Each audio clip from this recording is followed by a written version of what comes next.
அனைவருக்கும் வணக்கம். நான் நந்தி ரமேஷ் பேசுகிறேன். இன்றைக்கு உளவியல் ஆரோக்கிய தினம், வேர்ல்ட் மென்டல் ஹெல்த் டே.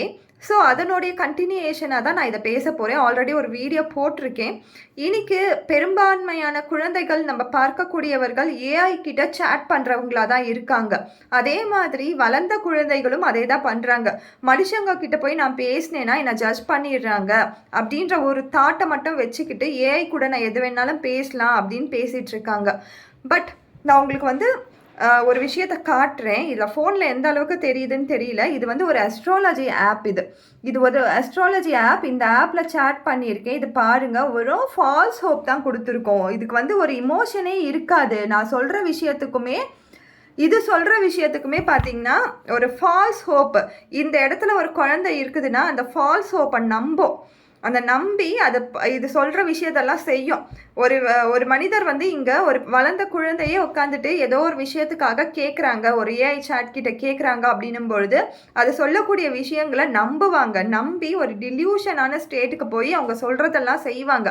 இந்த சாட்டுக்கு எது தவறு எது சரி அப்படின்னு பிரித்து பார்க்குற தன்மையே கிடையாது.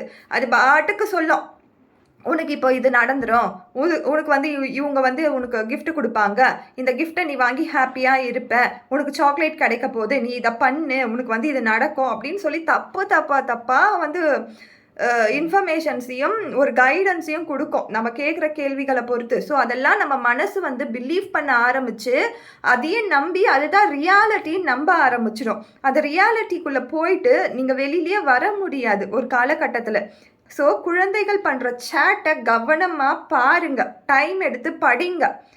பேரண்ட்டாக அது மட்டும்தான் நம்மளால் பண்ண முடியும். ஏன்னா இப்போ டெக்னாலஜி தான் உலகத்தை ஆண்டுட்டு இருக்கு. இங்கே போயிட்டு நீ இதை யூஸ் பண்ணாதன்னு சொல்ல முடியாது. பட் நம்ம கூட இருந்து பார்க்க வேண்டியது நம்மளோட கடமை. நம்ம அதை பண்ணியே தீரணும். எனக்கு இதை விட்டுட்டு வேறு வேலை இருக்குதுன்னு நீங்கள் சொன்னீங்கன்னா நம்மளால் எதுவுமே பண்ண முடியாது. உங்கள் குழந்தையின் வாழ்க்கை என்பது உங்கள் கட்டுப்பாட்டில் வச்சுக்கோங்க. அதுவே பெரிய குழந்தையாக இருக்கணும் பொழுது நீங்கள் அந்த ரியாலிட்டியை புரிஞ்சுக்கோங்க. அந்த ரியாலிட்டி உண்மையாக நடக்குமா நடக்காதா, இது உண்மை தான் பேசுதா, இது உண்மையா அப்படின்ற உண்மை தன்மையை புரிஞ்சு நடந்துக்கோங்க.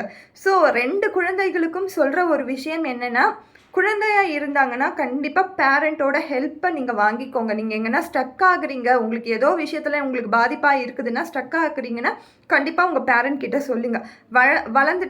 வளர்ந்த குழந்தையாக நான் இருக்கேன் அப்படின்னும் பொழுது கட்டாயம் இதற்கான பர்சன்ஸ் இருக்காங்க. கண்டிப்பாக உங்களுக்கு அவங்க ஹெல்ப் பண்ணுவாங்க. நீங்கள் அப்ரோச் பண்ணலாம். Thank you so much.